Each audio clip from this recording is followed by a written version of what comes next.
Hey there, friends.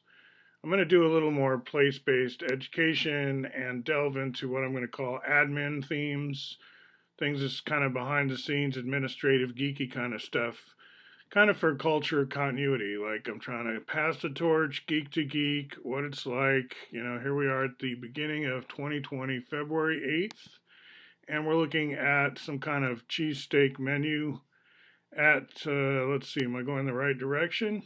Got to go towards the future.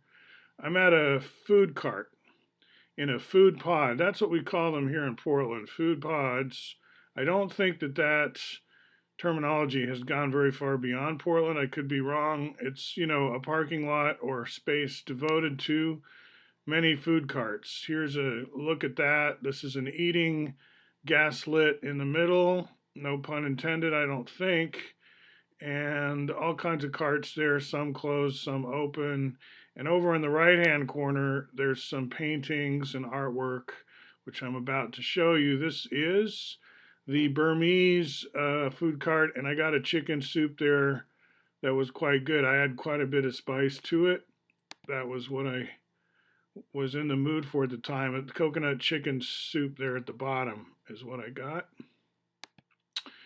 And here's the artwork I'm talking about. Notice some of those meters are actual meters to the food carts in the food pod, but then they've turned those meters into part of the painting as well.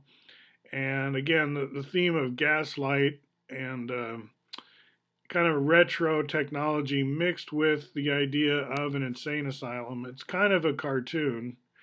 The font they use and the mix of themes is a little bit different, but I'm all for it. I've been a big proponent of calling my district the Asylum District.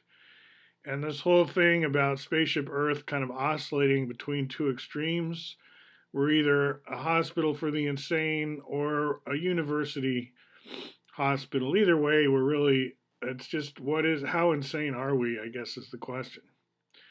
And that leads me to Fletcher Prouty and Malthusianism in a couple minutes as a theme. I'm going to pick up on that, do some admin talk, and then we're done. I hope to make this not too long a video. Back to the food cart view. I had my chicken soup. This is a few days ago. We're not far from the Lucky Lab. A lot of the time I'm eating Soylent.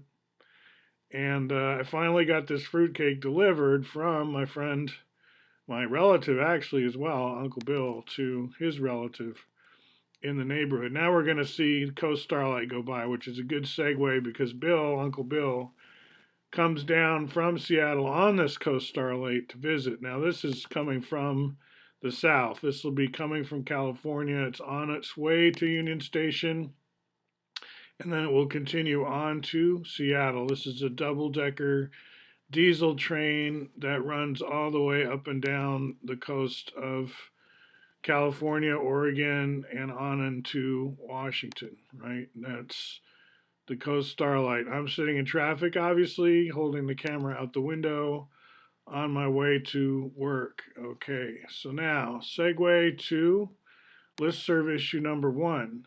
In the last video, just previous to this one, right, I was talking about how cutting and pasting these Mersenne primes over to this Mailman 3 list was losing my formatting, and the double stars were being interpreted, not rendered literally, and we were getting kind of messed up with the source code, no indentation.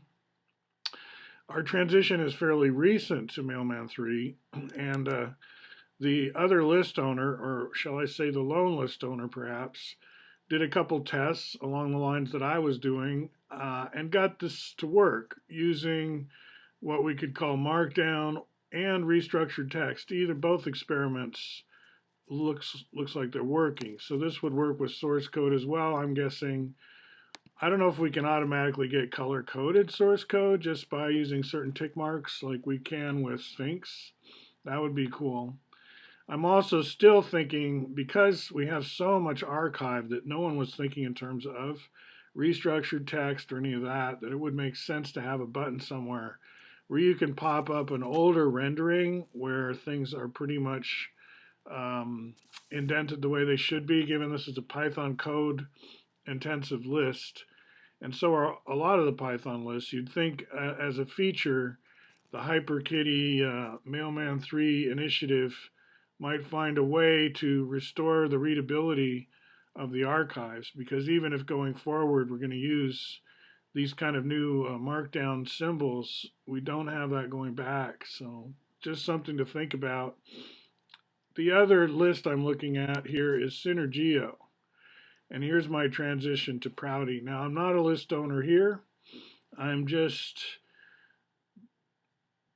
recent subscriber actually, because our Synergetics lists have tend to have a fairly short half-life.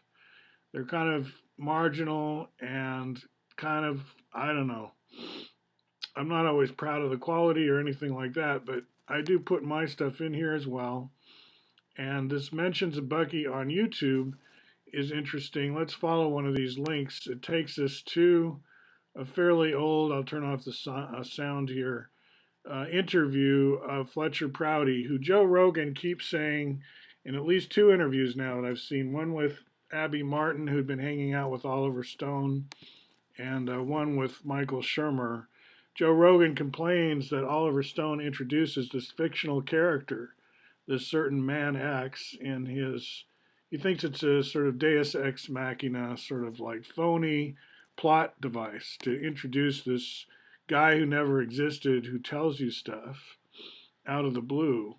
And what Joe Rogan either doesn't realize or is deliberately playing dumb about is that this fictional quote unquote character is based on Fletcher Prouty, who had a long correspondence with Oliver Stone and Jim Garrison, actually. And then he went on tour with Oliver Stone after the book JFK was, or after the movie came out. And Prouty wrote this book, JFK, which I've talked about in other videos. And the reason I bring him up here is because he and this interviewer get to talking about Buckminster Fuller a little bit at the beginning or even towards the middle in connection with the Malthusian ideology. And that's what we're talking about in general systems theory. Now, I was in correspondence with a Quaker by the name of Kenneth Boulding, some about general systems theory and other matters while he was still alive back in the 90s. And I picked up this meme as kind of, wow, here's a discipline that people I respect have planted the flag. How do we carry it forward? And I don't have huge amount of writing in terms of published books on these topics. I took to the web like a fish to water. I wanted hypertext from before it existed. I knew I needed it. And so when the web came, I pretty much put all my stuff open source free, just poured it out on the web. I didn't try to put it into a book form.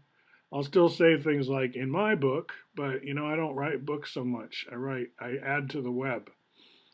But what we do in general systems theory is talk about how it's really an implicit Malthusianism that holds us back a lot. Our concepts are depressing our living standards a lot more than our technology is. It's not the state of our engineering that is wanting. We don't need to learn from UFOs how to get free energy in order to improve living standards. That would be nice, if that kind of thing were to occur, let's say, but I'm not banking on it. I'm not counting on UFOs to save our bacon, right? And if you look in Synergetics dictionary, Bucky never has, there's no entry on UFO in there. Although Fuller does believe that the universe is regenerative and life has a role to play, and that there is life all over the place off planet. I don't think he would dispute that at all. Anyway, we could move forward and do things more intelligently were we to jettison some of the cultural baggage that holds us back. But I'm not going to go into great detail on that here. I'm just mentioning that there is this new list called Synergio.io or at groups.io where I can put things like that. And then here's a link to one of my videos where I tout Prouty's book, right? Partly for the same reason. I'm interested in the Buckminster Fuller connection. Now, there's also a Lyndon LaRouche connection in that this other interview is from the LaRouche pack. And in some of my writings, and I don't know how much in these videos, probably not too much, I do acknowledge the Quaker connection there, in that LaRouche um, does have a Quaker family background, and so did Nixon, right? So I use that as my sort of branching point when I am telling a story that includes Lyndon LaRouche. I'll likely mention part of being part of the Quaker family tree, you could say. Also, Smedley Butler.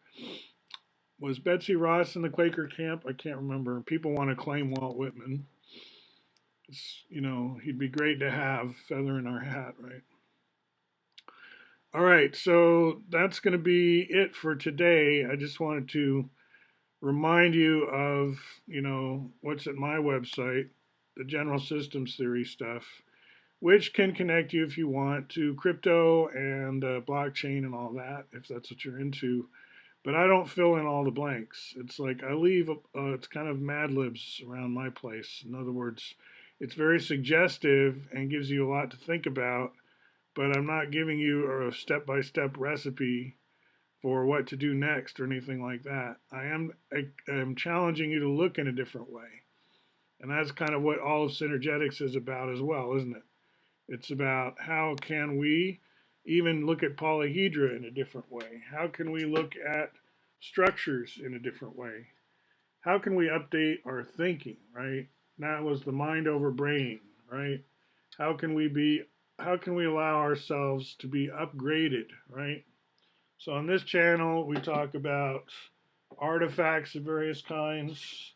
Shout out to Trim Tab Brewing in Birmingham. Hope to get there sometime. I do buy the beer. And I have visited Birmingham, but I didn't get to the brewery that time. Tensegrity, we talk a lot about that on this channel. In other words, you can connect through this channel to some very interesting heritage, which I'm going to claim you're probably not familiar with, thanks to how this synergetic geometry has been suppressed. Volume 6 here. If you've never heard of it referred to in that regard, consider that kind of a litmus test as to whether you have been deprived. Okay? Think about that. Think about student loans. And we're back to some of my other videos with that remark. Talk to you soon. Hang in there.